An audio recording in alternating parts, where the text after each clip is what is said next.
je vous donne l'heure. Il est 12 heures.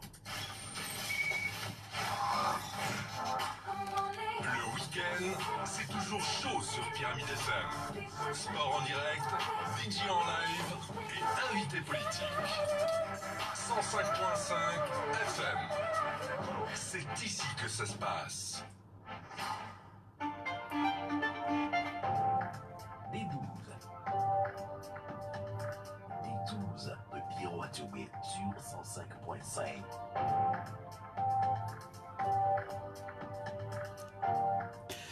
Il y a 62 ans, à l'époque, le pays que nous habitons s'apprêtait à s'appeler le Togo et ses habitants, des Togolais. Le 27 avril 2022 est en vue, Lomé et l'ensemble des villes et villages du pays se préparent. Les drapeaux allégués le long des principales artères de la capitale rappellent bien les souvenirs de l'indépendance. Mercredi, le Togo aura 62 ans. Mercredi et peut-être bien avant, les officiels vont honorer la mémoire de ceux qui se sont battus pour que le pays accède à la souveraineté internationale.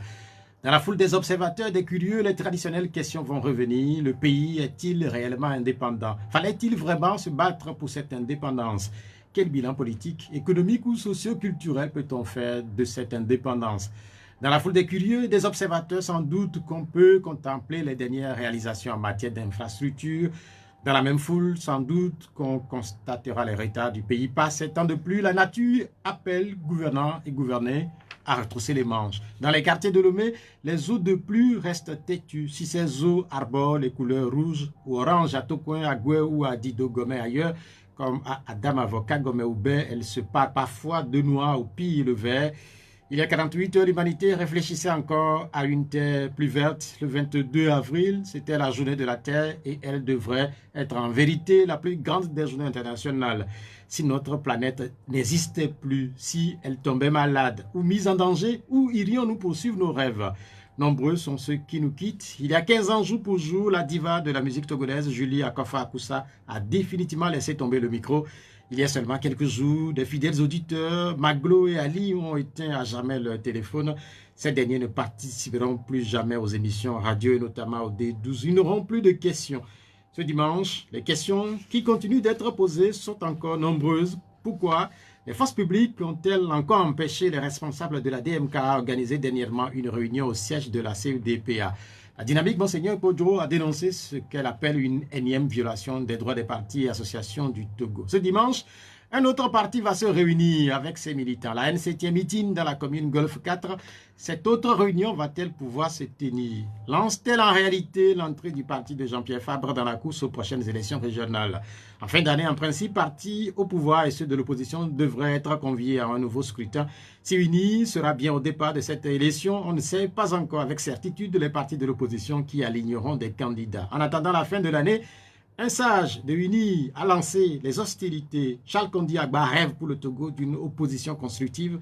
Sous quelle forme se trouve cette opposition aujourd'hui? Nuit-elle vraiment aux actions du pouvoir? En 2023, il sera bien question d'action, mais sur des terrains de football en Côte d'Ivoire, les éperviers sont attendus à la CAN. Bonjour à tous, good morning. Le Togo est aux portes du Commonwealth.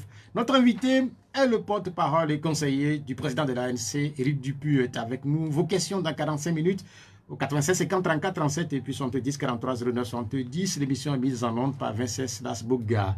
Coup de yo. Éric Dupuy, bonjour. Bonjour monsieur Attiobé, bonjour madame, bonjour monsieur. Comment vous allez? Ça va parfaitement bien.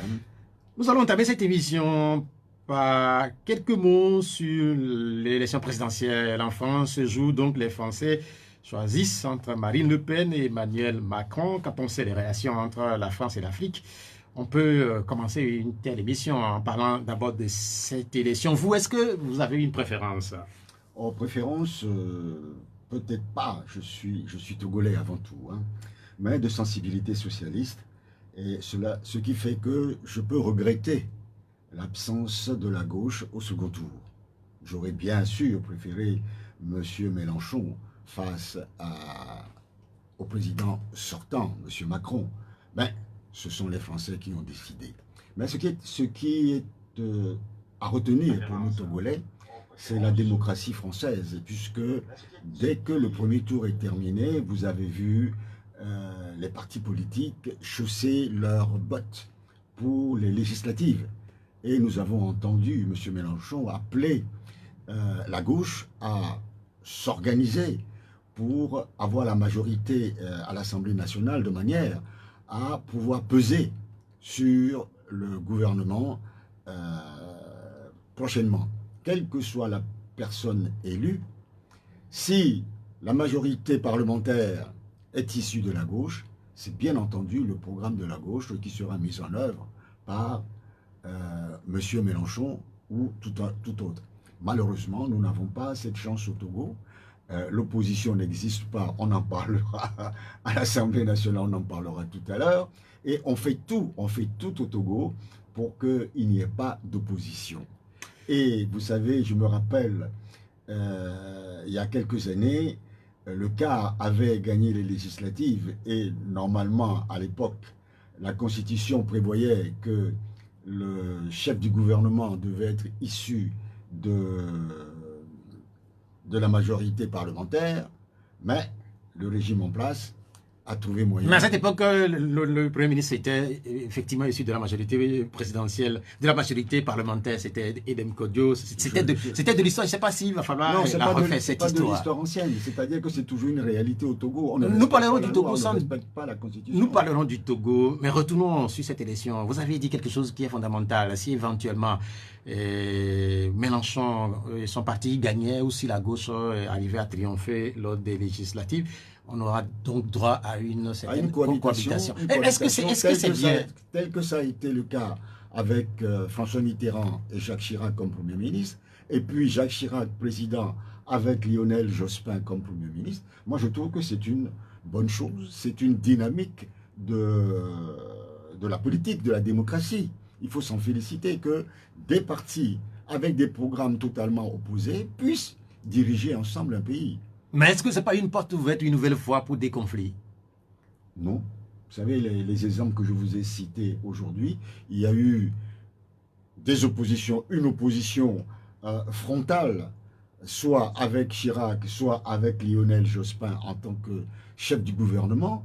Ça n'a pas eu de conflit. On a eu quand même des moments de tension entre ces personnalités. C'est normal que entre les partis politiques majoritaires ou du côté majorité présidentielle ou majorité parlementaire, qui est des frictions. C'est ça la vraie opposition. On n'a pas besoin d'une opposition toutou, une opposition mollassonne pour faire plaisir à certains, comme le souhaite M. Agba Kondi. On en parlera tout à l'heure. C'est sans doute qu'on évoquera cette sortie de l'ancien ministre Charles Kondi Agba vers la fin de cette émission. Mais restons toujours sur cette élection présidentielle en France, puisque beaucoup de choses qui se passent en France sont d'une certaine manière copiées dans l'espace francophone. On a vu une élection avec une campagne électorale sans grand dérapage. On a vu des candidats avoir accès à des médias, et puis surtout il y a eu ce débat entre les deux tours. Nous sommes dans le domaine du rêve quand même pour ce qui concerne les territoires africains et spécifiquement le Togo. Est-ce que c'est des rêves qui sont permis? Est-ce que nous sommes prêts de les avoir? Vous savez, quand j'entends M.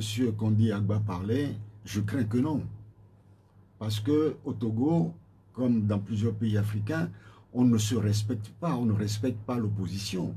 L'opposition est considérée comme l'ennemi à abattre. Or, dans les débats que nous avons suivis sur les chaînes de télévision, les débats ont été empreints de respectabilité et de sérieux, même si les débats sont parfois rugueux, mais c'est toujours un respect de l'autre, quel que soit l'individu qu'on a en face. C'est ça la démocratie.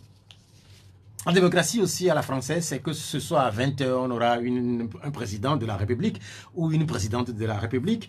Mais dans l'espace francophone, une nouvelle fois aussi, là, après les élections, il faut attendre des jours, il faut attendre parfois des semaines pour connaître le président de la République. Est-ce que nous avons la capacité technique aujourd'hui, la capacité d'avoir des résultats quelques heures juste après la clôture des bureaux de vote? Vous savez, le code électoral togolais prévoit que les dépouillements se font portes et fenêtres ouvertes. Ça veut dire que tout le monde peut avoir les résultats bureau de vote par bureau de vote et les compiler. Mais au Togo, la loi existe, mais cela est interdit. Vous vous souvenez, on était en train de compiler les résultats, ils sont venus, ils ont arrêté les personnes qui étaient là, ils ont saisi les machines. Voilà le Togo. Hein.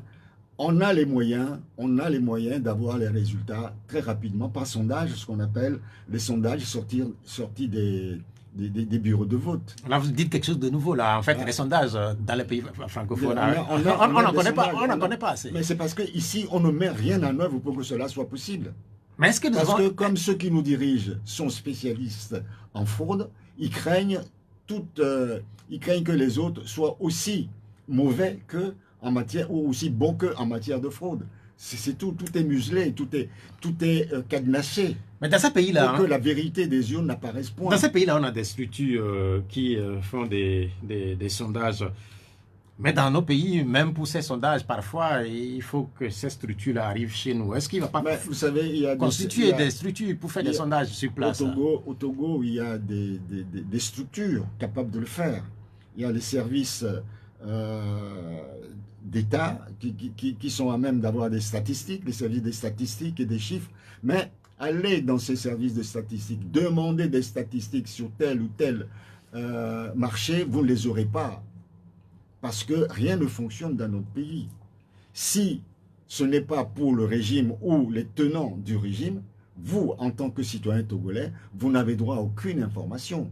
C'est ça la réalité de notre pays. Quand on fait les élections en France, sans doute que dans les capitales africaines, francophones surtout, on suit ce qui se passe parce qu'on sait les liens assez forts qui unissent les Français et les Africains dans une certaine mesure. On parle de la France-Afrique. On a pensé à un moment donné avec Emmanuel Macron que ces liens-là allaient connaître une certaine évolution. Mais force est de constater que manifestement, ces liens-là n'ont pas vraiment bougé. Monsieur Atioubé, je vais peut-être vous décevoir.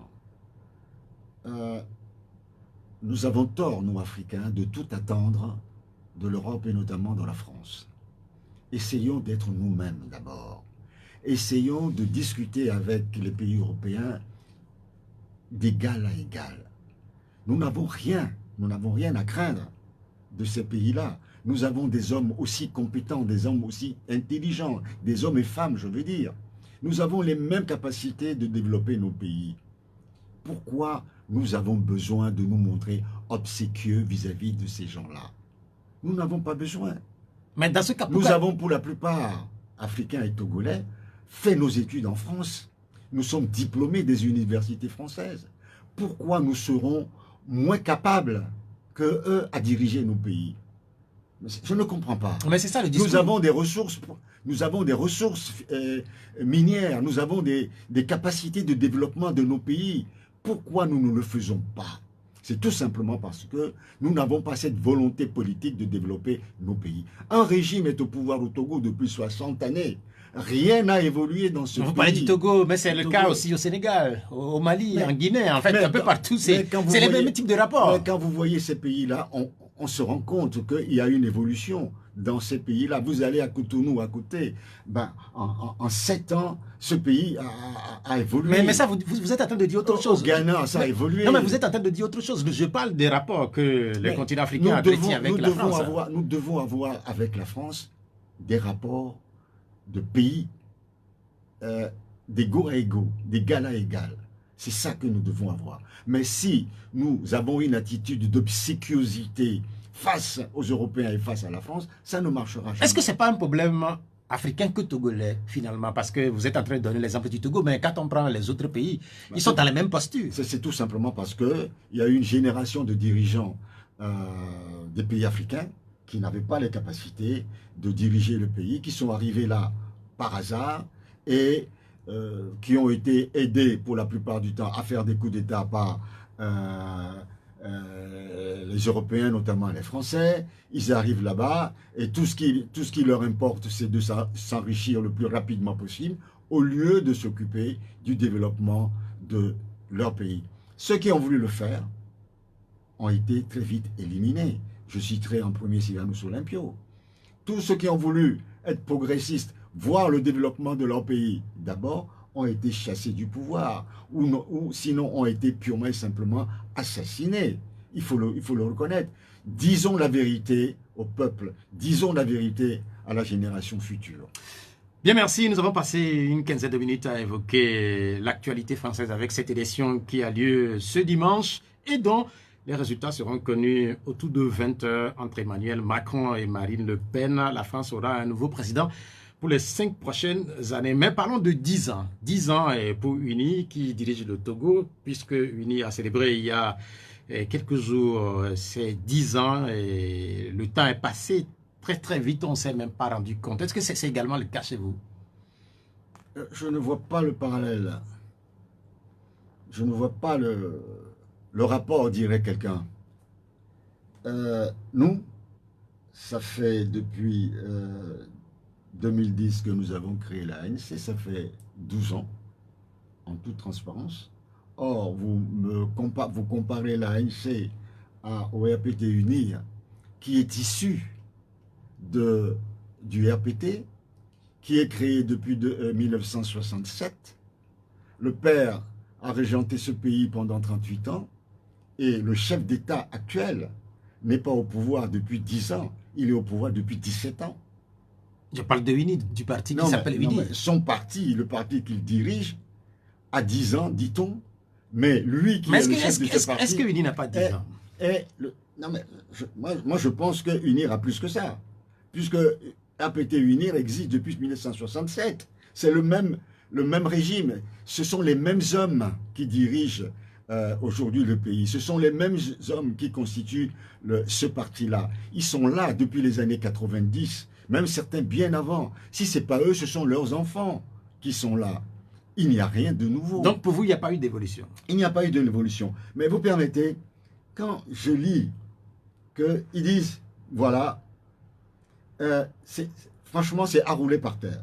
Quand j'apprends que les fondamentaux de ce parti, c'est, je cite, hein, c'est combattre l'injustice togolaise, togolais. Écoutez bien, que l'UNI a été créé pour combattre l'injustice, pour protéger les couches vulnérables, œuvrer à répondre aux préoccupations des populations, promouvoir la démocratie, l'état de droit, la transparence et l'équité. Mais quand je lis ça, j'ai froid dans le dos. J'ai dit, mais on se moque du peuple togolais. Vous savez ce que, comme la vie est chère aujourd'hui au Togo, les gens ont du mal à manger 2 fois par jour. Allez au marché, monsieur Atiogbe, demandez le prix du bol de maïs, qui était à 400 francs il n'y a pas longtemps, aujourd'hui c'est à 800 francs. Là, demain que vous achetez, vous allez voir le prix. Mais c'est pas seulement Togo, ça aussi. Non, attendez. Non, mais ça, moi, je parle de mon pays. Akbala est à 2000 francs aujourd'hui, le poisson Akbala, fumé, 2000 francs. Le bidon d'huile d'arachide, le bidon, qui était à 13 000, est à 27 500 aujourd'hui. Est-ce que relativement, ce n'est pas les mêmes prix? Quand on va à Yaoundé, par exemple, ou à Libreville, ou à Dakar. Est-ce qu'à Dakar, le SMIC est toujours à 35 000 francs depuis 2012? Mais ils ont les mêmes effets, puisque la vie est relativement plus chère là-bas. Si vous gagnez 100 000 francs par mois et que les chiffres que je vous donne sont dans votre pays, ce serait normal. Sans doute que dans ces pays-là, ce serait un peu plus relevé que ça. Mais quand vous n'avez pas de quoi manger, quand l'essence augmente, les produits pétroliers augmentent régulièrement, quand les taxes, les péages augmentent, quand l'OTR intervient à tout moment pour vous faire la poche, mais vous savez, il ne reste plus rien aux populations. Celui qui, de Enfoin jusqu'à Lomé, va ramener à des mains, il va prendre un taxi. Elle va payer son taxi, la dame. Et quand elle va arriver à Lomé, elle va se mettre au marché et les pommes va passer, va lui prendre, qu'elle est vendue ou pas, va lui prendre une certaine somme tous les jours. Mais face à cette situation-là, face à cette situation que vous dénoncez, mais attendez, face à cette situation que vous dénoncez, si vous étiez au pouvoir, vous feriez quoi? Pour l'instant, je ne suis pas au pouvoir. Non, mais en fait, je dis que ce que le régime attendez, puisque quelque part, l'ancien ministre Charles Kondi Agba parlait d'opposition constructive qui porte des regards critiques et fait éventuellement des propositions sur des situations de ce genre qui impactent tout le monde. Si vous étiez au pouvoir, vous faites quoi? Je vous renvoie au projet de société de Jean-Pierre Fabre. Est-ce que c'est pas facile ça? De 2020. Je vous des aides renvoie au comme projet ça. de société de Jean-Pierre Fabre de 2020. J'y ai travaillé. Je sais ce qu'il y a dedans. Mais quand je vois ça, et qu'on me dit que le parti est créé pour combattre l'injustice, protéger les couches vulnérables, œuvrer pour la préoccupation des populations, je dis c'est un foutage de gueule. Oh. Et puis, je ne terminerai pas sans parler de l'OTR. Dans le monde entier, vous voyagez, vous arrivez à l'aéroport, on vous laisse avec le peu que vous ramenez, tandis qu'ici, les effets personnels sont désormais taxés. Vous ne pouvez pas avoir plus de 500 millilitres de parfum. Vous ne pouvez pas... Et votre franchise, c'est 100 000 francs. Qu'est-ce que vous pouvez acheter avec 100 000 francs quand vous revenez des États-Unis ou de l'Europe? 100 000 francs, ça fait 150 euros. Peanut, vous n'avez rien du tout. Ce qu'il y a par rapport à cette... Mais pendant ce temps-là, je- ce temps-là, vous permettez, pendant ce temps-là, eux, quand ils arrivent, ils vont où? Dans le salon VIP. Et ce sont ces mêmes agents qui prennent leur valise, passer derrière pour monter dans leur véhicule. Mais vous parlez des officiels, hein?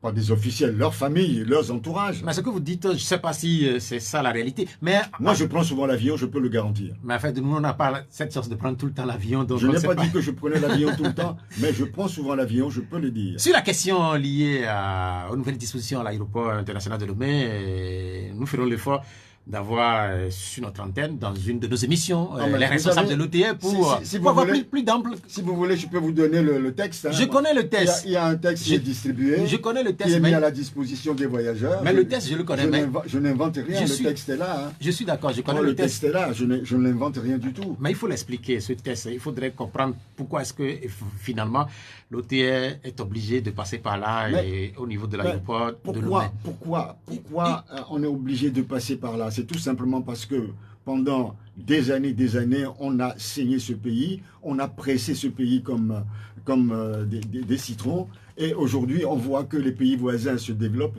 qu'on dit Agba l'a dit, et que Vous aimez qu'on dit Agba? Vous aimez le citer? on veut faire comme les autres.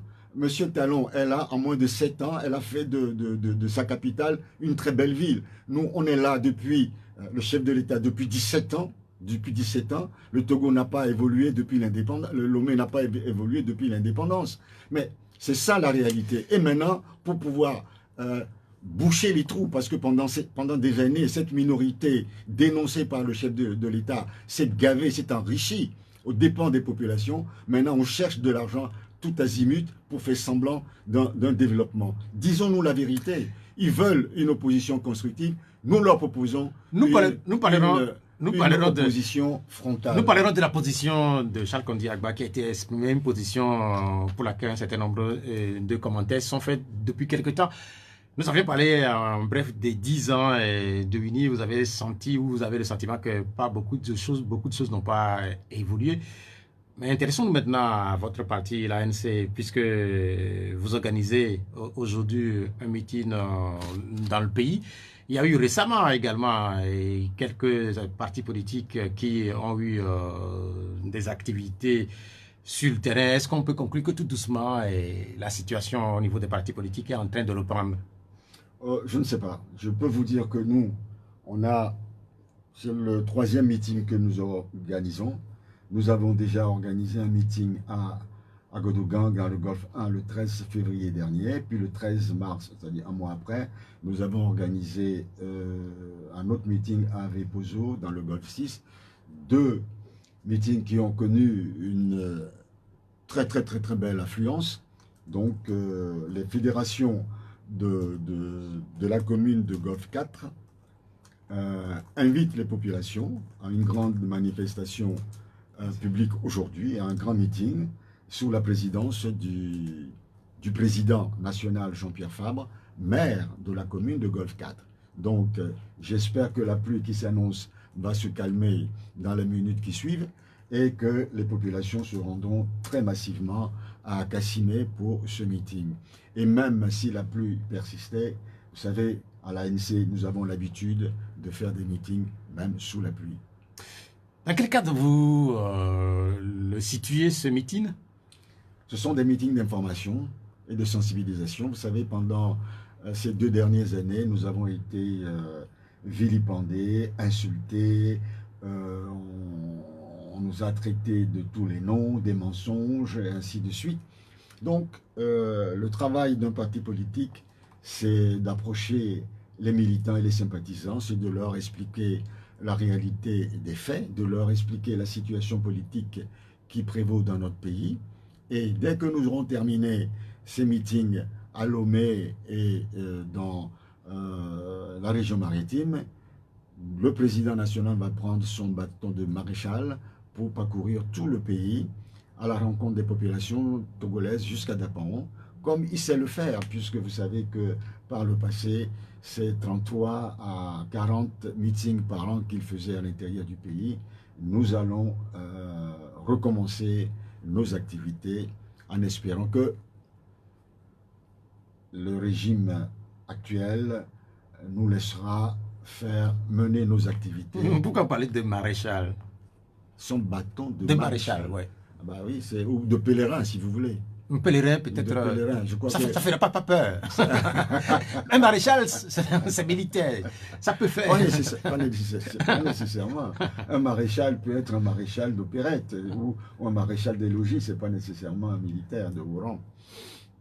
La question qu'on peut se poser, c'est est-ce que vous avez rempli les formalités? Vous savez, ces derniers temps, que toutes les manifestations politiques ou des manifestations à caractère public, pour certaines, ne sont pas autorisées. Vous savez, ce n'est pas d'aujourd'hui que nous organisons des manifestations au Togo. Et nous connaissons ceux qui sont en face. Nous prenons toutes les dispositions en temps et en heure avant d'annoncer nos manifestations. Je demandais si ce meeting va avoir lieu parce qu'il n'y a pas très longtemps, vous vous rappelez, il y a quelques jours seulement, la DMK a eu affaire avec les autorités et c'est pourquoi je pose cette question-là. Et il y a également cette pluie qui est en train de menacer. Ce qu'on peut vous souhaiter, c'est que finalement, pour ce qui vous concerne, que vous avez beaucoup plus de chance que vos collègues de la DMK. Vous savez, si vous comparez avec cette structure, je vous répondrai que je ne connais pas les tenants ni les aboutissants de cette affaire. Je n'en sais strictement rien. Je me tiens très éloigné de ce regroupement de partis, compte tenu du mal qu'il a pu faire à l'opposition togolaise. Et je ne veux pas parler des choses que je ne maîtrise pas. Ce n'est pas dans ma nature. Le meeting va être animé dans une certaine mesure par Jean-Pierre Fabre, le maire de la commune Golfe 4. Comment va-t-il, monsieur Jean-Pierre Fabre? Il se porte bien, il se porte bien. Je peux vous dire qu'il a eu une semaine très chargée à la mairie. Je crois qu'ils avaient les sessions, ils ont travaillé sur plusieurs dossiers ces derniers temps. Il a choisi d'être candidat pour devenir maire. Il assume les responsabilités au nom de ses électeurs et dans l'intérêt de ses administrés. Donc, ça lui plaît. Et les choses ne sont pas toujours faciles parce que en réalité, c'est un semblant de décentralisation qu'on nous a vendu. Et aujourd'hui, le régime en place, à travers le ministre de l'administration, cherche à faire des maires ce qui existait avant, c'est-à-dire les présidents de délégation. Donc, c'est un combat quasi quotidien pour leur faire comprendre que nous sommes des élus. Les présidents du passé étaient des fonctionnaires désignés par l'État. Donc, il ne faut pas qu'il y ait une confusion dans leurs esprits. Est-ce qu'il est embêté? Pardon? Est-ce qu'il est gêné par les positions Je vous dis que... Est-ce que ça l'empêche de dérouler, par exemple, ses ambitions pour sa commune? On lui met des freins régulièrement dans le développement de ses activités. On ne lui facilite pas les choses. Il y a beaucoup de choses. Moi, je n'ose pas en parler parce que je ne suis pas un élu je ne suis pas un élu. Donc, je leur laisse Vous connaissez, assez de choses liées à la gestion de la commune. Je leur laisse le soin d'en parler et j'espère bien que il en fera cas cet après-midi pour informer ses administrés sur ce qui se passe au sein de sa commune. Il sera question de quel sujet ce soir ou cet après-midi? Je crois que le président national va aborder beaucoup de choses, va aborder la vie chère, va aborder certainement le problème des enseignants, va aborder, je dirais, les problèmes qui touchent tous les Togolais, les préoccupations des populations togolaises. C'est son rôle en tant que chef de parti, c'est son rôle en tant que quelqu'un qui aspire à diriger ce pays un jour.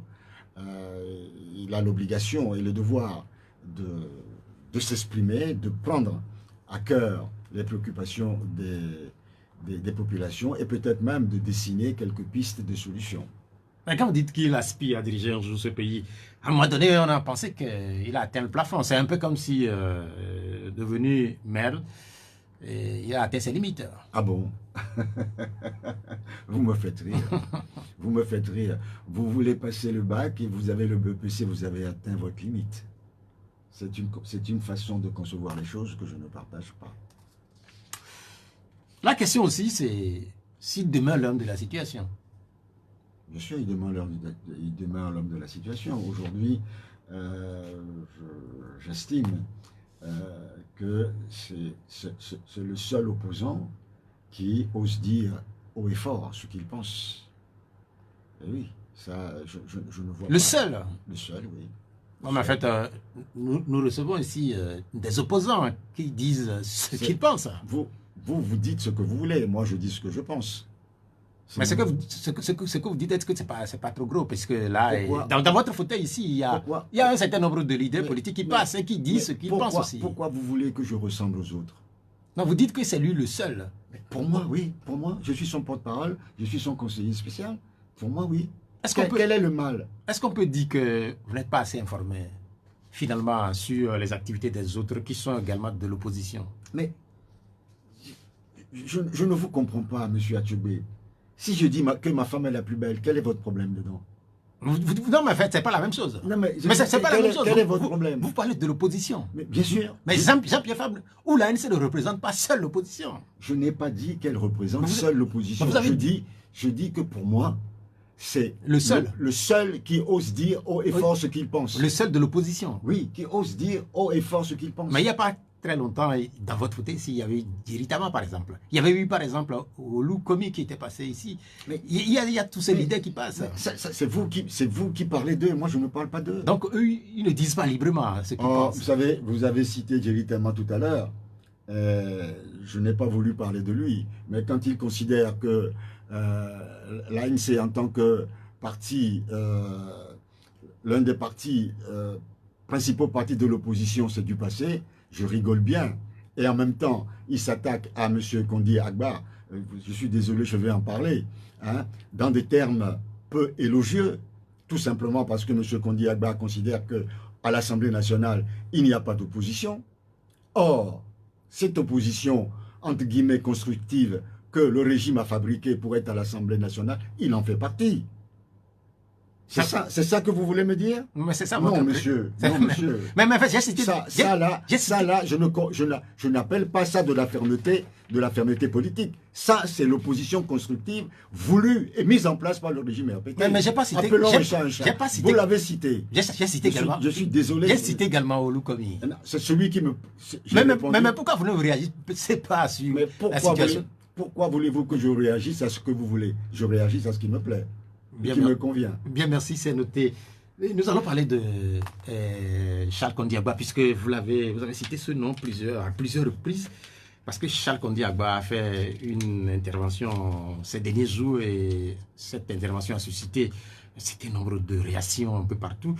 Est-ce que vous comprenez toutes ces réactions-là? Je n'ai pas... Moi, je comprends les propos de Kondi Agba. Je comprends, oui. Il a voulu faire de l'esprit, ignorant qu'il n'est pas donné à tout le monde de faire de l'esprit. Et il a blessé plusieurs de ses amis, notamment ceux qui sont à l'Assemblée nationale, qui ont cru constituer pour le régime cette opposition constructive.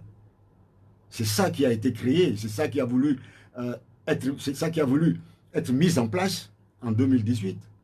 Et aujourd'hui, M. Kondi Agba dit ouvertement que cette opposition ne joue plus son rôle d'opposition constructive, puisque elle s'aligne directement au régime qu'il a mis en place.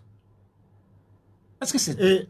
Et je comprends que certaines personnes soient offusquées. Mais vous n'êtes pas offusqué. Moi non, je comprends. Ils sont offusqués parce que on les a mis dans cette structure-là, dans cet esprit-là, à travers des discours lignifiants, en créant des pseudo-concertations, comme la concertation nationale des partis politiques, la CNAP, qui n'est que du leurre, nous l'avons dénoncé, pour fabriquer, pour regrouper une opposition mollassonne, une opposition toutou, gentil toutou, qui est au pied du régime, qui aide le régime à se maintenir et dans la même politique, au détriment des populations. Et puis, il y a le CPC, qui est toujours là pour dire, mais venez, on va vous concerter, vous allez nous permettre d'avancer, mais restez là. C'est ça l'opposition qu'on veut créer, c'est pour ça que nous n'avons pas voulu y prendre part. Mais vous étiez à la CNAP, vous étiez récemment également au CPC. Non, monsieur, nous sommes allés pour voir et entendre ce qu'ils disent, et nous avons dit que nous irons. Quand il s'agira de réformes politiques, notamment en ce qui concerne les élections, les réformes électorales, du cadre électoral, nous irons pour dire ce que nous pensons, mais nous ne prendrons pas part à cela. Et nous avons quitté la CNAP bien avant la fin de cette Non, mais en fait, discussion. je ne parle plus de CNAP, puisque la CNAP appartient sans doute à l'histoire. La suite, c'est le CPC. La suite, c'est le CPC. Nous n'y sommes pas, je suis désolé. Mais vous n'êtes pas au CPC? Non. Vous n'avez participé à la dernière séance du CPC? Nous sommes allés, nous l'avons bien dit, expliqué, nous sommes allés, nous avons été invités. Nous sommes allés pour l'écouter, nous avons dit non merci. Nous avons toujours dit, M. Attiobé, que chaque fois qu'une entité nous invitera pour discuter des problèmes relatifs à l'amélioration du cadre électoral, nous y serons. Mais si nous arrivons là-bas et que nous voyons que cela ne correspond pas à ce que nous attendons, nous partirons. Non, mais en fait, en clair, avec l'ANC, s'il y a une prochaine séance au niveau du CPC, si vous êtes invité, vous n'irez pas. Nous n'irons pas, sauf si on nous dit, oui, vous venez, on va parler de ça concernant le cadre électoral, tel point du cadre électoral. Nous irons juste pour ça. Donc, en clair, c'est le jour où on parlera du cadre électoral éventuellement, que l'ANC sera présent à cette heure. Parce que cette structure-là rentre dans l'objectif, dans ce que M. Kondi Agba dessine. Venez, montrez-vous gentils comme des gentils toutous. On va vous caresser dans le poil. Et vous allez nous dire que ce que nous faisons n'est pas bon. Mais pendant ce temps-là, quand les députés à l'Assemblée nationale ont tripatouillé la Constitution, le gouvernement a envoyé 3 articles de la Constitution à modifier. Les députés, en violation de la loi, en violation de la Constitution, en violation de leur propre règlement intérieur, ont modifié 29. Là aussi, vous faites de l'histoire. Non, c'est quand? C'était en novembre 2018. C'était hier. C'était hier. C'est de l'histoire. Nous avons écrit à la Cour constitutionnelle. Mais c'est de l'histoire. C'est pas de l'histoire. Nous avons écrit à la Cour constitutionnelle qui a rejeté notre requête. Mais est-ce que M. Agba a suivi cela? S'il avait suivi cela, il aurait dû tenir compte de ce que nous avons dit pour se corriger. Que nenni. Que nenni. Leur ambition, c'est de se maintenir au pouvoir, quoi qu'il arrive. Sur la position de Charles Kondi Agba, finalement, moi-même, j'avoue que je ne vous suis pas. Je ne sais pas si vous soutenez, puisque vous l'avez compris, je ne sais pas si vous soutenez ce qu'il a dit. Ben, je crois que j'ai été clair. Non, mais vous n'avez pas été clair. Je n'ai pas dit que je soutiens ce qu'il a dit. Non, mais je moi, dis, je demande. je dis je comprends ce qu'il a dit. Oui, Parce que, mais est-ce que vous parce soutenez qu'il a ce qu'il a voulu- dit? Est-ce que vous soutenez ce qu'il a dit? Mais pourquoi moi je vais soutenir ce que Agba a dit? Qu'on dit Agba a dit. Vous Moi, condamnez? Éric Dupuis, Vous condamnez? Pourquoi Non, mais est-ce que vous condamnez? Je ne dis pas que... Non, mais votre question me gêne un peu. Oui, mais en fait, Les choses ne se passent pas comme ça. Je dis que dans ce qu'il a dit, il s'adresse d'une part à ses amis qu'ils ont mis à l'Assemblée nationale, oui, qu'ils ont voulu mettre à l'Assemblée nationale. Il s'adresse à eux avant nous. Il oublie qu'il y a une opposition au Togo, une opposition frontale. Il ignore peut-être. Et je vous donne l'exemple que l'ANC avait soulevé les problèmes des violations de la Constitution, de la loi. Ben oui, c'est une opposition frontale. Combien de fois, nous, opposants au Togo, nous avons été malmenés, emprisonnés, assassinés? Combien de fois?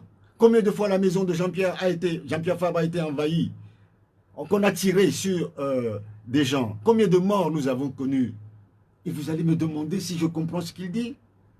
Mais vous avez dit que vous l'avez compris. Je dis que j'ai compris. Il a voulu faire... De l'esprit. Il a voulu faire de l'esprit, mais il n'est pas donné à tout le monde de faire de l'esprit.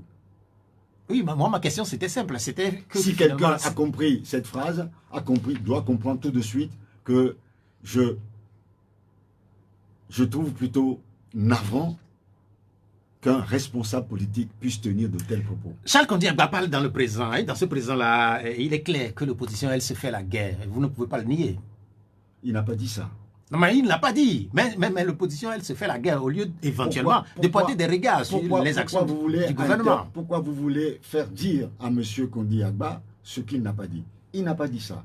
Il n'a pas dit oui, mais moi, ma question... Moi, je reste sur ce qu'il a dit. Non, mais oui. Il a dit des choses beaucoup plus graves que ça. Mais comme quoi, par exemple? Il se contentait, il se félicitait de ce que l'opposition n'existe plus au Togo. Qu'il n'y a plus d'opposition. Mais justement, c'est ce que je dis. L'opposition n'existe plus, elle se fait la guerre. Elle se tue, elle se détruit. Et si M. Kondi-Agba se félicite d'une telle situation, c'est qu'eux-mêmes, ils ont contribué. Ils ont tout fait pour détruire l'opposition. Parlons des incendies des marchés de 2013. Et oui, pourquoi cela a été fait si ce n'est pas pour détruire l'opposition? Et oui, on va citer plein d'exemples. Vous allez me dire que c'est de l'histoire. Non, c'est de l'actualité. Parce que nous n'avons pas oublié. Il y a toujours des gens qui sont restés inculpés jusqu'à ce jour. Monsieur Kondi-Agba donne l'impression de quelqu'un qui a dormi pendant 2 décennies et qui redécouvre un monde nouveau qu'il ne comprend pas. Mais est-ce que ce qu'il dit... C'est plutôt triste. Puisque vous dites que vous l'avez compris, peut-être que d'autres Togolais... Je n'ai pas dit que je l'ai compris. J'ai dit j'ai compris que M. Agba veut faire de l'esprit et qu'il n'est pas donné à tout le monde de pouvoir faire de l'esprit. Ok. Si M. Agba dit ce qu'il a dit, est-ce que c'est pas tout simplement parce qu'il a fait le constat qu'au lieu que l'opposition porte des regards éventuels sur son action, sur les actions du gouvernement, l'opposition s'occupe entre elles? Mais combien de fois je dois vous citer des exemples? Mais pourquoi vous ne voulez pas reconnaître que actuellement l'opposition s'occupe entre elles que de s'occuper du pouvoir? Monsieur Atioubé, combien de fois nous nous sommes dressés contre ce régime-là et nous avons dit que les choses n'allaient pas? Nous avons même saisi la Cour de justice de la CEDEAO pour l'inconstitutionnalité de la Cour constitutionnelle, pour l'incapacité de M. Faure Gnassingbé à se porter candidat à la présidentielle de 2020. Et ça, c'est quoi? Nous continuons à dire que ce qu'ils font est totalement inacceptable, inimaginable. Tout à l'heure, je vous ai parlé de la misère dans laquelle nos populations croupissent. Je vous ai parlé des dérives de l'OTR. Et vous voulez me cantonner à la petite guéguerre entre l'opposition? Non, moi je vois au-dessus de plus loin que cela. Bien, merci. Nous avons passé 45 minutes avec vous, Éric Dupuis. Vous êtes le porte-parole de l'ANC et conseiller du président Jean-Pierre Fabre. Dans un instant, les auditeurs vont pouvoir vous poser des questions sur 2 numéros, 96 50 34 37 et puis 70 43 09 70. Nous aimerions également partager les commentaires des internautes à notre invité. Malheureusement, c'est des commentaires qui sont vraiment assez caricaturales de ce que nous sommes en train de dire ici, puisque certains pensent même que mes questions ne sont pas bonnes, les questions que je vous pose. Donc, finalement, j'aurais bien aimé que ces auditeurs qui nous regardent puissent nous envoyer une liste de questionnaires.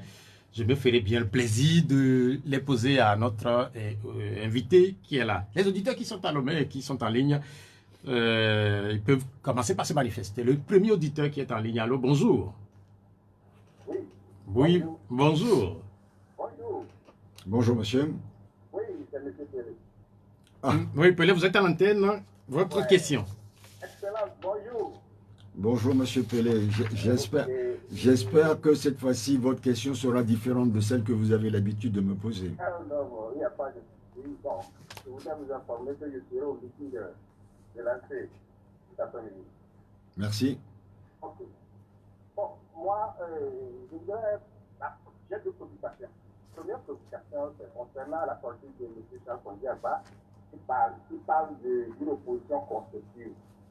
Moi, pour moi, il voulait être clair envers son régime, le RPP mis en place, pour lui informer que tout a changé, que l'opposition constructive dont il parle toujours n'existe plus.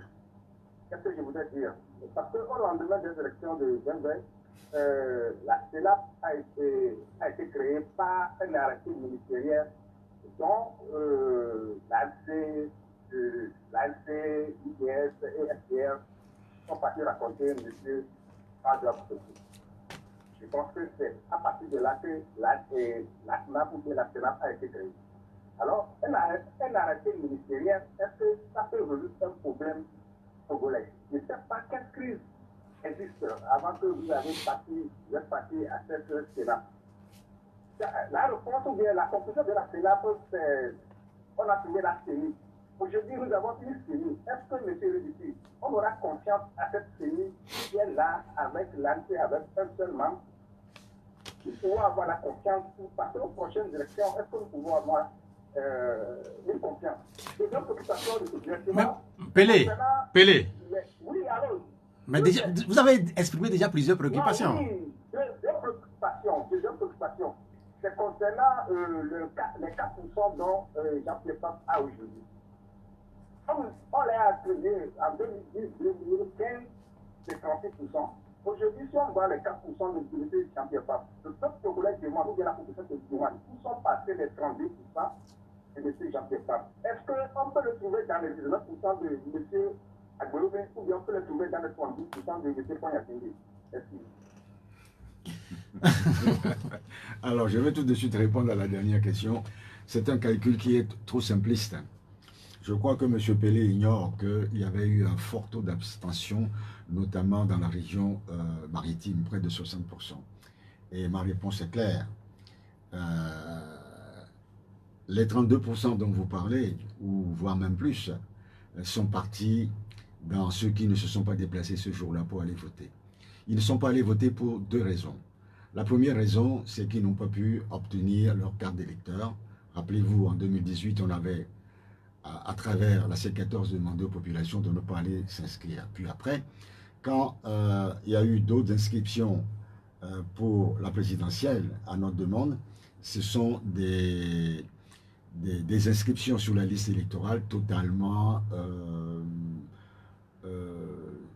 sabordées ou sabotées, comme vous voulez. Cela n'a pas permis à beaucoup de nos compatriotes d'aller se faire inscrire. Et puis la deuxième raison, M. Pelé. M. Pelé, vous avez oublié qu'avant les locales, votre Monseigneur Poudrou s'est mis à dénigrer et à insulter l'ANC à l'église et a continué pendant toute la durée de votre campagne à dénigrer toute l'opposition qui n'est pas avec vous. Cela a dégoûté plus d'un. Les gens se sont dit que si c'est ça la politique, celle que nous démontre Monseigneur Poudrou et ses amis, ça ne vaut même plus la peine d'aller voter. vous avez démobilisé, vous avez détruit des années de travail, de mise en confiance des populations. Si aujourd'hui il y a un problème, vous n'avez qu'à vous frapper la coupe. Vous êtes les seuls responsables de cette situation. 19% de M. Agbeome, je vous assure sincèrement, ce sont des voix obtenues du Saint-Esprit et de nulle part. Peut-être même un coup de main du régime RPP. Ouais, mais la première partie de la question, on parle de la CENI, on parle de la CENI. La CENI, vous savez, à un moment donné, nous avions eu 3 personnes dans la CENI, nous n'avons pu rien faire. Vous vous souvenez, quand M. Francis Pedro est intervenu en direct à la télé pour dénoncer ce qui se passait à la CENI, on a failli lui tirer dessus. Donc, nous ne sommes pas dupes. Tant qu'il n'y aurait pas une CENI réellement paritaire avec un président de la CENI étranger neutre, nous ne pourrons pas avancer parce que tout est mis en œuvre. Mais j'ai été surpris quand même que vous ayez cette place-là et que vous l'ayez acceptée. La seule qui a été donnée à l'ANC. Pourquoi vous voulez que je refuse? Moi, sincèrement, mais ça veut dire que les choses ne vont pas évoluer, que vous allez... Non, les choses ne vont pas évoluer. Les choses ne vont pas évoluer. Mais est-ce qu'on ne va pas vous accuser d'aller juste pour cautionner ce qui se passe là-bas? Il y a des choses que je préfère peut-être ne pas trop développer. Vous savez, quand vous êtes à la CENI, même avoir un demi-représentant, ça vous donne peut-être la capacité d'être dans les CELI et d'avoir des représentants dans les bureaux de vote. Et les représentants dans les bureaux de vote et dans les CELI rassurent les électeurs quelque part. Mais en fait, comme dirait... Il faut en tenir compte. Ce sont eux qui votent, ce ne sont pas les... Mais comme dirait un opposant qui était passé ici il n'y a pas très longtemps, il parlait de calcul politique. Je ne sais pas ce que vous appelez calcul politique. Vous avez dit tantôt que tant qu'on n'aura pas un président, tant qu'on n'aura pas un président étranger à la CENI, tant qu'on n'aura pas une CENI paritaire, que les choses n'allaient pas évoluer. Mais en même temps, vous êtes à la CENI avec un seul représentant. Et alors, je fais quoi? Je fais quoi? Ça ne vous gêne pas? Non, mais je fais quoi? Okay. Dites-moi. Ce que je vous ai dit, vous n'avez pas écouté. Non, mais je vous ai écouté. Non, j'ai dit quelque chose de très important que vous n'avez pas écouté. J'ai dit que c'est vrai que ça ne sert à rien, mais que d'avoir des représentants dans les bureaux de vote, ça rassure l'électorat. Je pense que c'est une chose importante que nous devons respecter. Bien, merci. Deuxième auditeur, allô, bonjour. Alors, bonjour. Oui, vous êtes à l'antenne. Votre nom? Oui, c'est Agnilefa depuis Amatamé. Agnilefa, vous êtes à l'antenne, allez-y. Oui, ok, d'accord. Bonjour, monsieur. Bonjour, monsieur. En fait, en 2012, après le résultat de 2012, l'AIC, madame Isabelle avait dit qu'ils vont combattre le cadre au même titre que le parti au pouvoir.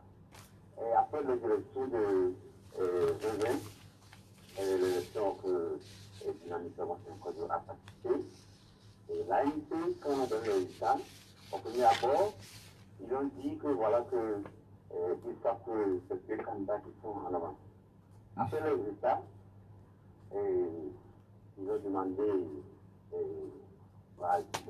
au convention dynamique, la dynamique, d'apporter les preuves. Maintenant, j'aimerais savoir, et l'ANC, si elle est la directrice de l'ANC, la directrice politique, est-ce que vous passez pouvoir ou c'est entre vous le président? C'est pas ma question.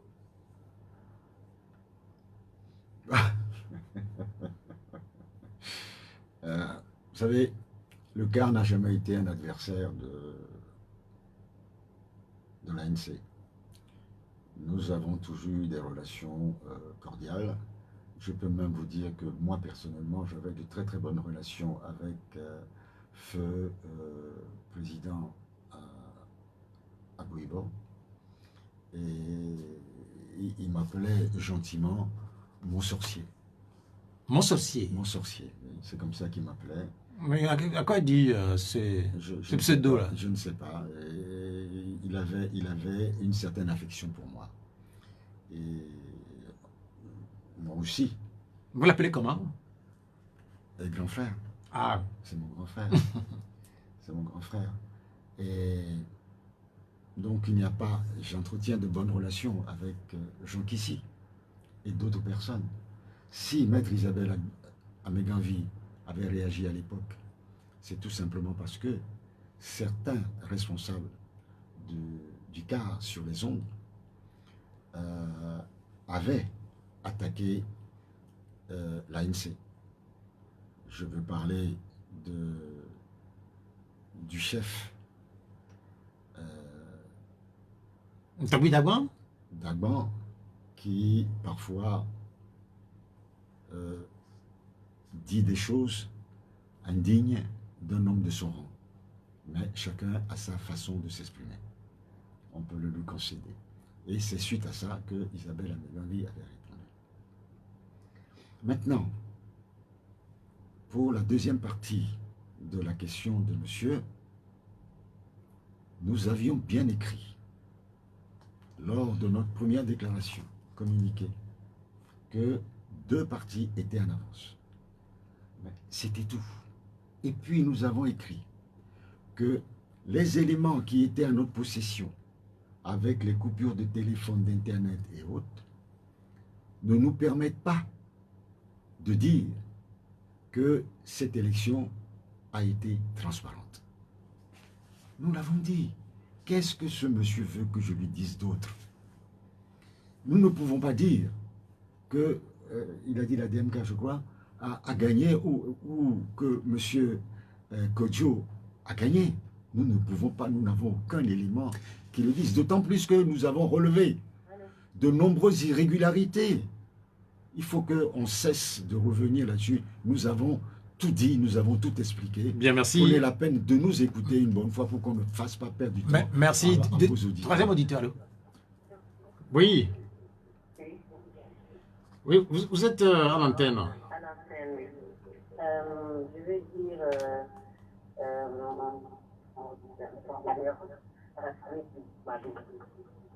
Mais, allô?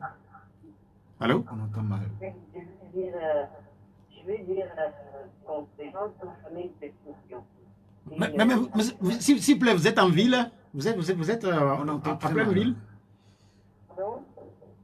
Vous nous appelez d'où? Ouais, on a du mal à percevoir ce que vous dites. Allô? Oui? C'est bon? Oui, ça va mieux. Bon? Tiens? Allô? Oui, allez-y. C'est bon? Enfin, voilà. Moi, c'est juste des condoléances pour la famille de M. Maglo et un bonjour à M. Dimoré et tous les emprisonnés. Et bon, pour tous les problèmes existentiels que M. Tufi a énumérés et OTR aussi qui raquette le reste, c'est le propre des dictatures militaires. Voilà, c'est ce que je veux dire. Et puis, vous avez demandé le programme de l'ANC si il venait au pouvoir. Moi, je vais répondre à leur place. Je vais dire qu'ils feront quasiment le contraire du régime actuel. C'est-à-dire, on sera heureux et on aura nos allocations et la tonne de ciment. Et je vais leur donner une idée en même temps parce que c'est un parti nationaliste qui viendra au pouvoir pour qu'on soit bien. Madame Messi, Oui. vous êtes de l'ANC. Mais puisque nous avons le porte-parole ici, mais je découvre que là, on a une autre porte-parole. Je sais de ça, ils sont capables au pouvoir. Merci beaucoup de nous avoir appelés. Vous l'avez écouté. Oui, je saisis l'occasion, je n'étais pas au courant, pour présenter mes condoléances à M. Maglo, un monsieur qui intervient souvent. Je ne sais pas qui de sa famille est décédé. Mais c'est lui. M. Maglo est décédé? Oui, Maglo. Il y a un autre qui nous appelle souvent. Il s'appelle Ali. Ils sont 2 à nous avoir quittés. Oh, je suis triste, Et je présente mes sincères condoléances à toute leur famille.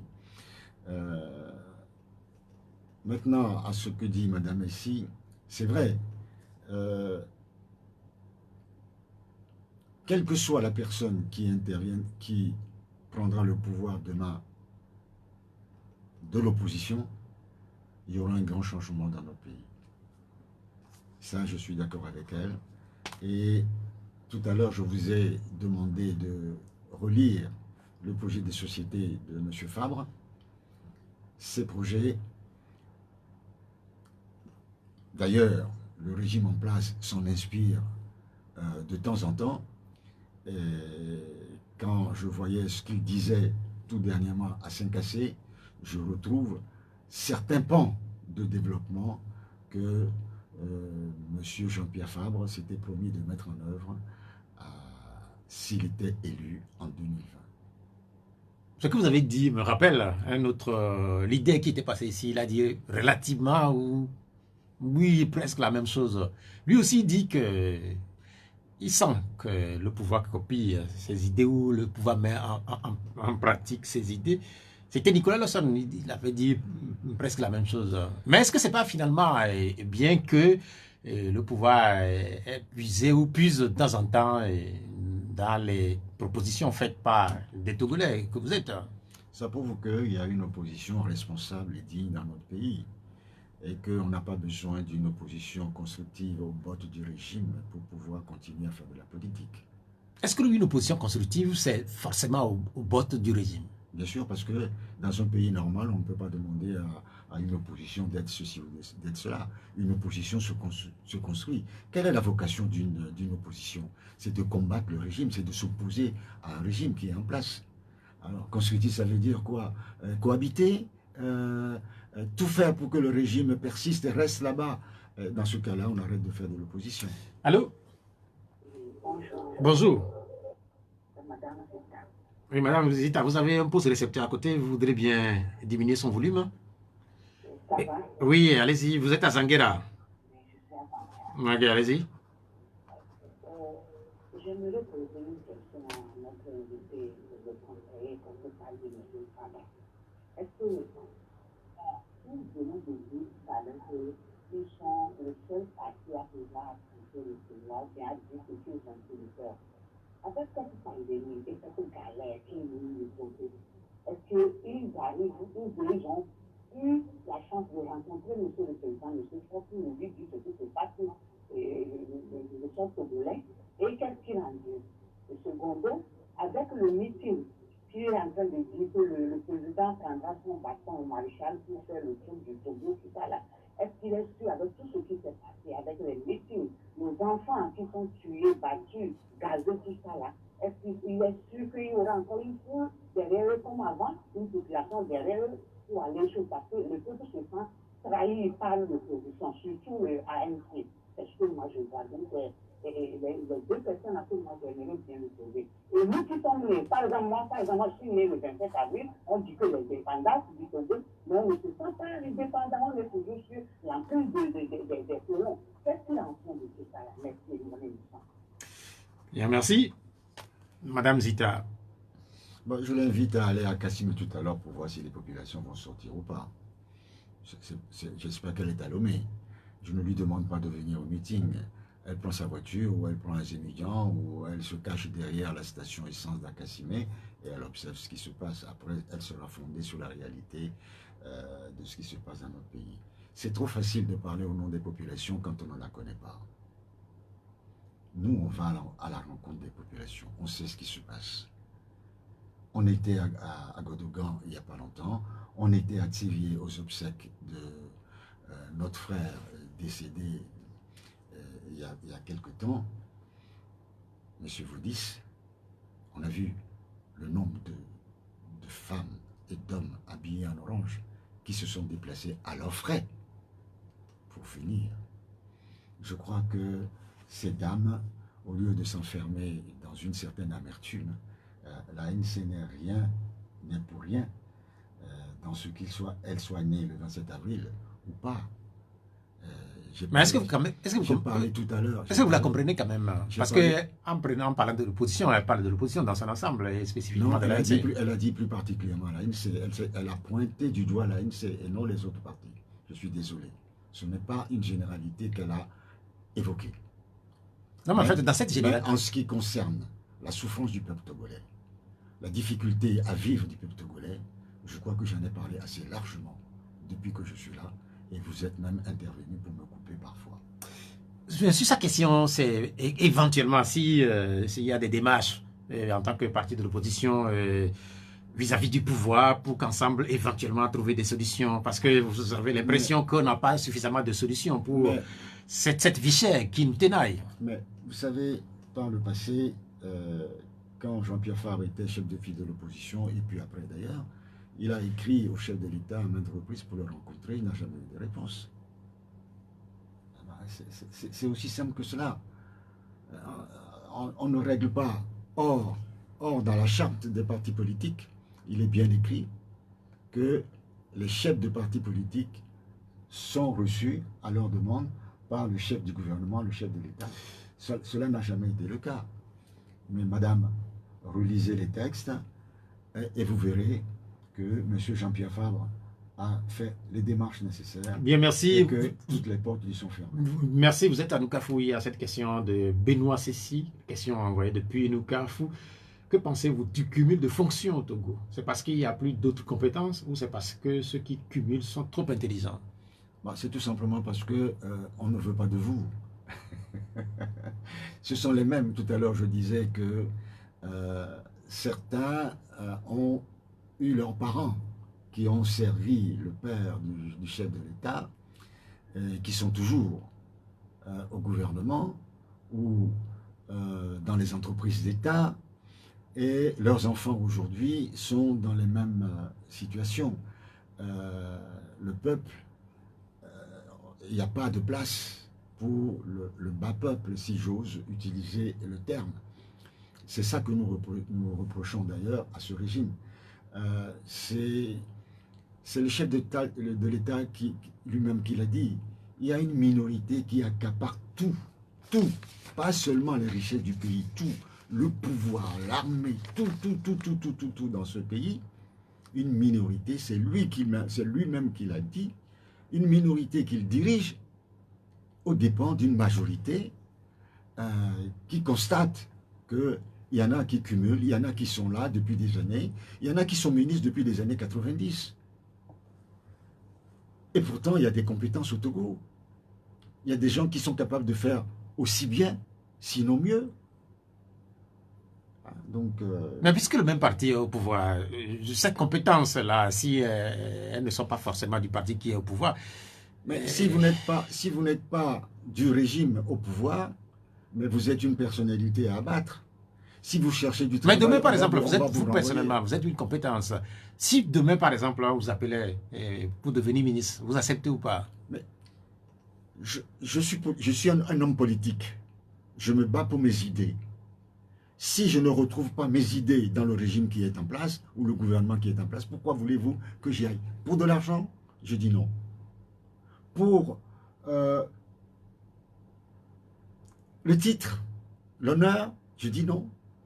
Moi, je veux changer les choses, je veux mettre en place une nouvelle politique, une nouvelle démarche politique, une nouvelle approche de la politique dans l'intérêt des populations, qu'on ne souffre plus au Togo, qu'on puisse manger à sa faim au Togo, que tous les jeunes Togolais puissent trouver du travail. Merci. Après Zita, notre auditeur, allô? Allô? Bonjour. Bonjour le plateau.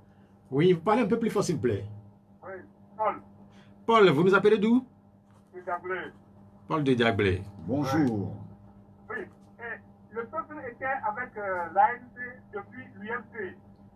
Et ils ont remporté les élections, mais ils n'ont pas pu récupérer. Mais ne serait-il pas bon de laisser la place à d'autres ou bien s'associer à d'autres pour voir si on peut? Parce que nous pensons que l'ANC a montré sa limite. Bien, merci pour votre question. Ça me fait sourire parce que cette intervention est empreinte d'un peu de naïveté. Il faut l'accepter. Quand on était à l'UFC, l'ANC n'existait pas encore. C'est une petite confusion de sa part. Et d'autre part, on a vu que d'autres se sont alliés, comptant sur leur portefeuille d'adresse à l'étranger, ainsi de suite, se sont battus. Ils n'ont pas pu faire mieux non plus. Et ce n'est pas l'ANC qui les a empêchés d'avoir leur candidat unique inspiré par le Saint-Esprit. Nous n'y étions pour rien. Donc ça n'a pas marché non plus. Mais pourquoi ce monsieur ne s'attaque pas à eux et qui s'attaque à l'ANC? L'ANC n'a jamais empêché qui que ce soit d'être candidat dans ce pays. L'ANC n'a empêché personne de se constituer en groupe pour affronter le régime militaro-politique. Non. Non, personne. Personne n'a empêché quelqu'un de faire de la politique, de s'inscrire dans l'opposition. Mais monsieur, prenez vos responsabilités de citoyen, rentrez dans un parti politique ou constituez un parti politique. Nous en avons déjà plus de 100, ça sera 101e, 102e, 112e, 120e. Ça n'a pas d'importance. Jouez votre rôle de citoyen avant de reprocher aux autres de travailler pour l'intérêt du pays. C'est noté, il y a une question de Bertin Moussouvi, c'est une question que moi-même j'ai du mal à comprendre puisque la question elle est posée, reposée, je vais quand même vous la dire tel que c'est arrivé. Comment se portent à l'heure actuelle les établissements publics de la commune de Golfe 4, vu que c'est le président de l'ANC qui est le maire de cette commune. Quand il parle d'établissement public, je ne sais pas si je fais allusion aux écoles ou aux sociétés, je ne sais pas. Mais en fait, c'est ça la question. Est-ce que vous avez une réponse à cette question? Bon, d'abord, je n'ai pas très bien compris la réponse. Vous-même, vous avez du mal à le comprendre. Et de deux, je ne suis pas un élu de Golfe 4. Tout à l'heure, je l'ai dit que j'espère que le maire de Golfe 4, tout à l'heure, au meeting d'Akassimé, donnera des pistes de réponse. Vous savez que nous l'attendons, Jean-Pierre Fabrici. Il n'y a pas de problème, lancez l'invitation.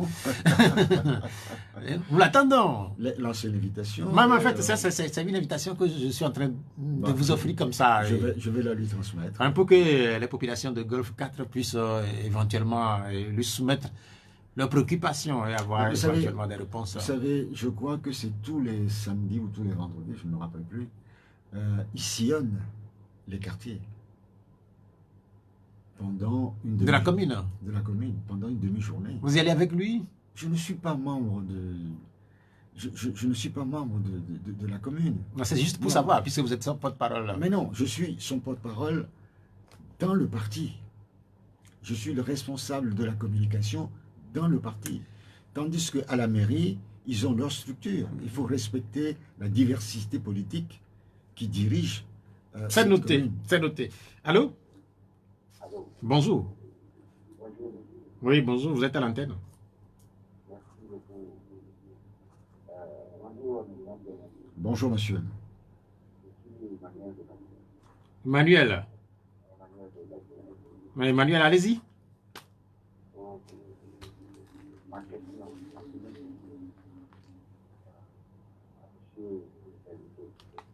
Vous ne voyez pas que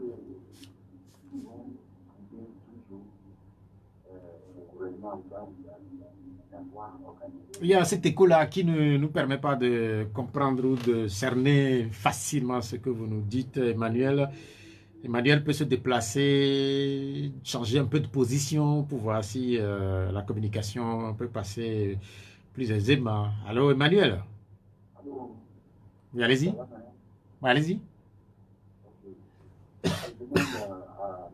Notomidi que si toujours, toutefois, il bouge les colloques organisés par le gouvernement en place, vous ne voyez pas que ça apporte le pays le système de gouvernance tout en sorte un peu derrière, puisque vous avez toutefois aussi voulu les élections législatives de la fois dernière gagnées par la CDR. Vous ne voyez pas que c'est ça qui donne un peu une calorie bien dans le système de gouvernance, parce que quand la CNC était à l'Assemblée, ça allait un peu mieux par rapport maintenant. Parce que l'ANC défend toujours notre avantage. Mais comme notre invité le dit tout à l'heure, il y a une fois expliqué tout ce qui se passe dans le pays. À ma côté, de mon côté aussi, ce que je demande, et puis dans cas s'asseoir, puisqu'il faut toujours s'asseoir sur la table ronde, c'est un truc national, pour trouver une issue avec un consensus proposé. S'il vous plaît, c'est noté, cher ami Emmanuel, vous avez dit l'essentiel. Il a senti que quand là, c'était au niveau de l'Assemblée nationale, que vous boulettez bien, notamment pour les populations. Oui, si on a décidé... D'abord, je voudrais rappeler à M. Emmanuel que ce n'est pas la CEDEAO qui a organisé les législatives de 2018. C'est le gouvernement togolais qui l'a organisé. Si nous avons décidé de ne pas y participer, c'est que les promesses qui nous avaient été faites par les chefs d'État de la CEDEAO, notamment celui de la Guinée, n'ont pas été tenues. Et aller à ces élections dans cette situation, pendant que nous discutions, tous les préparatifs de cette élection étaient déjà bouclés.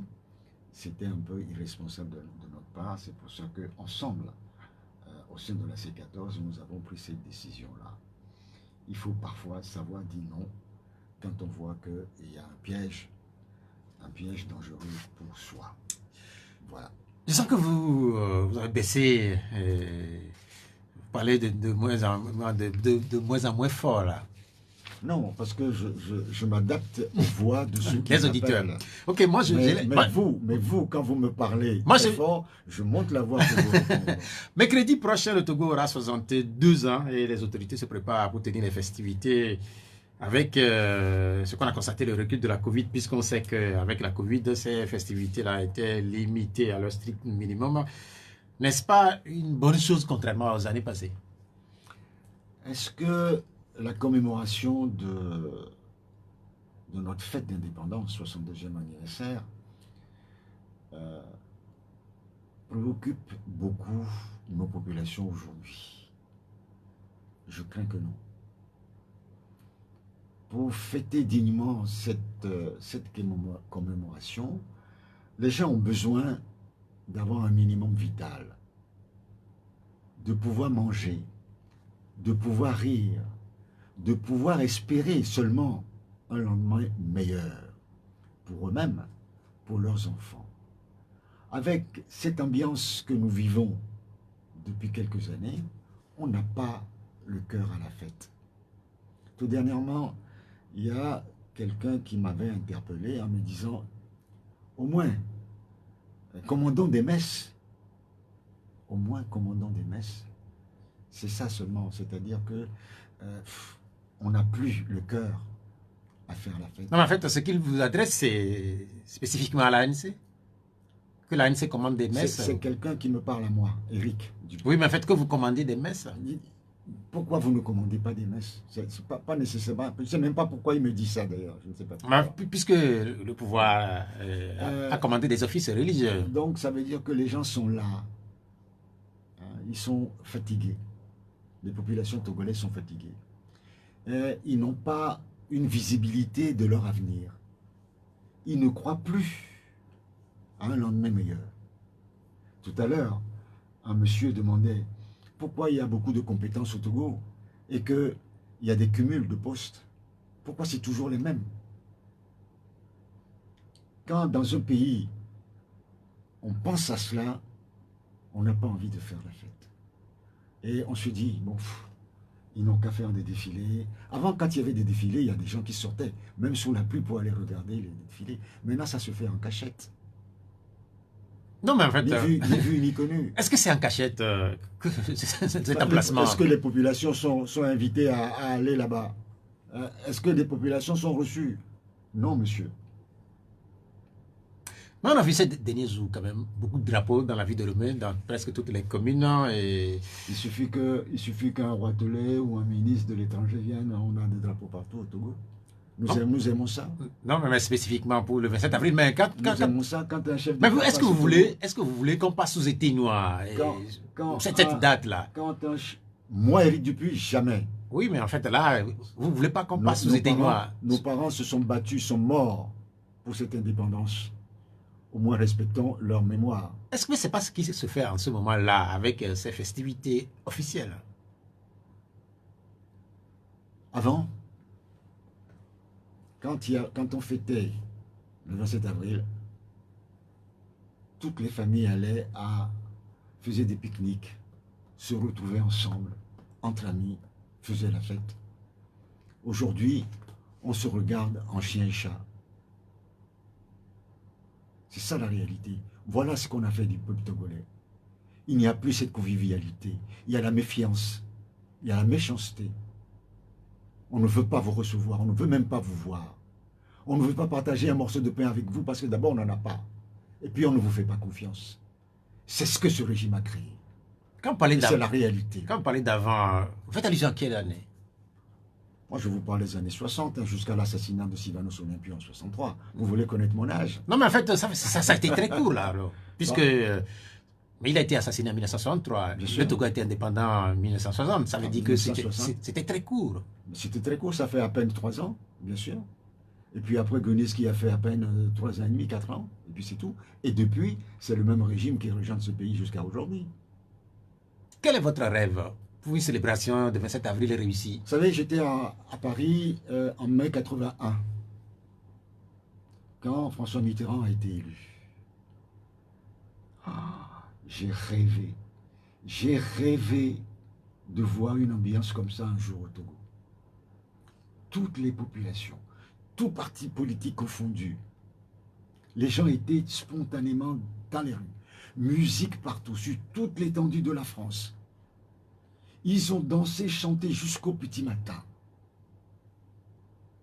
La joie était visible sur le visage de tout un chacun. Dans le métro, dans les bus, tout le monde s'embrassait. Oui, mai 1981. Je rêve de ça pour mon petit pays. Le jour où il y aura une alternance politique au Togo, vous verrez ce pays, vous verrez ces populations en liesse, comme cela n'a jamais été depuis très très très longtemps. Mais est-ce qu'il faudrait une alternance avant que les Togolais, le 27 avril, qui est une date, comme vous l'avez dit, une date répète, est-ce qu'il faudrait une alternance avant que les Togolais du nord au sud puissent à l'unisson célébrer cette date? Il faut que le peuple togolais se retrouve dans la nation, se retrouve dans ses dirigeants. Il faut que le peuple togolais retrouve un espoir et l'image d'un avenir, qu'il puisse espérer à devenir meilleur. Il retrouvera son bonheur, sa joie d'être. Mais si le peuple togolais considère que ça restera toujours comme ça, avec la même minorité qui s'enrichit, qui accapare tout dans ce pays, le peuple ne sera jamais un peuple heureux. Le 27 avril, sans doute, comme dans beaucoup de pays, il y a une question qui revient, et cette question va revenir dans les commentaires. 16 jours après le Togo, d'autres pays vont célébrer leur indépendance, les mêmes questions vont être posées. C'est une question brutale. Est-ce qu'il faille se battre pour cette indépendance? Oui, je salue la mémoire de ceux qui ont fait ce travail colossal, qui se sont battus pour cette indépendance-là. Mais malheureusement, cette indépendance, comme vous l'avez souligné tout à l'heure, n'a connu qu'une durée très courte. L'assassinat du père de l'indépendance, le père de la nation togolaise, le 13 janvier 1963, a plongé le Togo définitivement dans un deuil. Après une petite accalmie de 3 ans par Nicolas Goniski, le Togo est resté sous les bottes d'une famille, d'un régime, jusqu'à aujourd'hui. La question n'est pas de savoir s'il fallait se battre pour cette indépendance, mais comment se battre pour reconquérir cette indépendance pour laquelle nos parents, nos grands-parents, nos aïeux se sont battus pour nous. Ils ont rêvé d'un avenir meilleur pour nous. Ils ont rêvé d'un pays, d'un Togo autre, d'un Togo où tous les enfants de ce pays se respectent, s'aiment et travaillent ensemble. À nous, maintenant, de nous battre pour reconquérir cette liberté, reconquérir cette indépendance que nous devons laisser pour nos enfants et nos petits-enfants.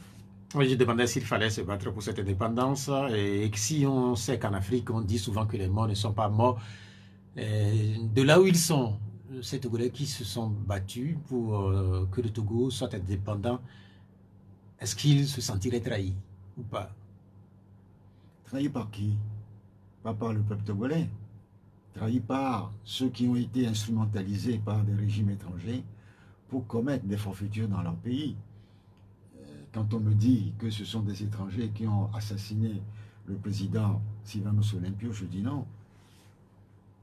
Il y a quelqu'un, un Togolais, qui s'est réclamé auteur de l'assassinat de Sylvanus Olympio. Et ce sont ces gens-là qui dirigent ce pays jusqu'à aujourd'hui. Des coups d'État un peu partout en Afrique, ça a été fait, téléguidé par peut-être des forces étrangères, mais perpétré par des mains d'Africains. C'est ça qui est grave. Et c'est ça que nous devons désormais chercher à corriger, pour que l'histoire de demain pour nos enfants soit une histoire plus attrayante et dont nous pourrons désormais être fiers.